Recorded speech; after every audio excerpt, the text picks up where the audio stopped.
নমস্কার, আপনাদের সকলকে স্বাগত জানাই চ্যানেল রূপা মুখার্জিতে। এই ভিডিওতে আমরা আলোচনা করব পঞ্চায়েত দপ্তরে বহু প্রতীক্ষিত ৬,৭০০ নিয়োগ নিয়ে বড় আপডেট। দীর্ঘদিন ধরে যারা এই নিয়োগের অপেক্ষায় ছিলেন তাদের জন্য সামনে এসেছে নতুন তথ্য। মন্ত্রী দিলীপ ঘোষের বক্তব্য, পঞ্চায়েত দপ্তরের সমস্যা, নতুন করে রিক্রুটমেন্ট শুরু হওয়ার সম্ভাবনা, সব কিছু নিয়ে আজ বিস্তারিত আলোচনা করব, তাই ভিডিওটি শেষ পর্যন্ত দেখুন।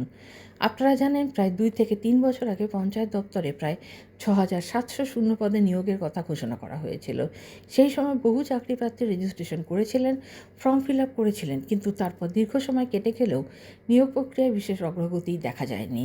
এবার সেই নিয়োগ নিয়েই আবার নতুন করে আলোচনা শুরু হয়েছে।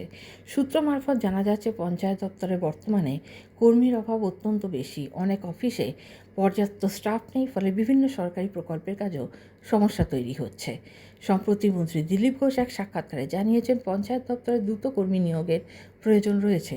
তিনি বলেছেন, বিভিন্ন উন্নয়নমূলক প্রকল্প, ফান্ড প্রসেসিং এবং প্রশাসনিক কাজ ঠিকমতো চালানোর জন্য নতুন কর্মী নিয়োগ জরুরি হয়ে পড়েছে। তিনি আরও জানান, অনেক জায়গায় স্টাফ সংকটের কারণে সাধারণ মানুষ পরিষেবা পেতে অনেক নাজেহাল হচ্ছেন। গ্রামের উন্নয়নের কাজেও তার প্রভাব পড়ছে, তাই খুব দ্রুত এই বিষয়টি নিয়ে উচ্চ পর্যায়ে আলোচনা হতে পারে। সবচেয়ে গুরুত্বপূর্ণ বিষয় হলো, যারা আগে রেজিস্ট্রেশন করেছিলেন তাদের তথ্য আবার ব্যবহার করা হতে পারে। তবে নতুন করে সম্পূর্ণ রিক্রুটমেন্ট প্রক্রিয়া শুরু হওয়ার সম্ভাবনাও উড়িয়ে দেওয়া যাচ্ছে না। অর্থাৎ নতুন নোটিফিকেশান যে কোনো মুহূর্তে প্রকাশ পেতে পারে, আবার নতুন করে আবেদন নেওয়া হতে পারে, যদিও এখনও অফিসিয়ালি কোনো চূড়ান্ত ঘোষণা করা হয়নি। মন্ত্রী আরও ইঙ্গিত দিয়েছেন যে ইতিমধ্যেই প্রায় ৬,৫০০-র বেশি প্রার্থী বিভিন্ন ধাপে পাশ করে রয়েছেন। তবে দীর্ঘদিন নিয়োগ বন্ধ থাকায় পুরো প্রক্রিয়াটি পুনরায় সক্রিয় করার পরিকল্পনা নেওয়া হচ্ছে। আরেকটি গুরুত্বপূর্ণ বিষয় হলো, নতুন সরকার নিয়োগের উপরে বিশেষ নজর দিচ্ছে বলে খবর পাওয়া যাচ্ছে। পঞ্চায়েত দপ্তরে দ্রুত কর্মী নিয়োগের জন্য ক্যাবিনেট স্তরেও আলোচনা হতে পারে। যারা দীর্ঘদিন ধরে এই চাকরির প্রস্তুতি নিচ্ছেন তাদের জন্য এটি অবশ্যই ইতিবাচক খবর।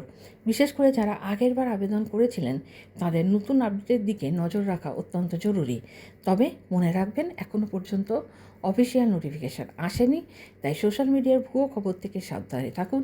শুধুমাত্র সরকারি ওয়েবসাইট এবং বিশ্বস্ত সূত্রের তথ্য অনুসরণ করুন।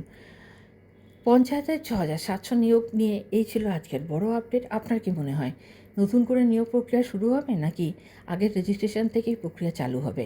কমেন্ট করে অবশ্যই জানান। ভিডিওটি ভালো লাগলে লাইক করুন, শেয়ার করুন এবং চ্যানেলটি সাবস্ক্রাইব করে পাশে থাকা বেল আইকনটি প্রেস করুন, কারণ চাকরি ও শিক্ষার সমস্ত বড় আপডেট আমরা সবার আগে আপনাদের কাছে পৌঁছে দিই। দেখা হচ্ছে পরের ভিডিওতে। সকলে ভালো থাকবেন। ধন্যবাদ। নমস্কার।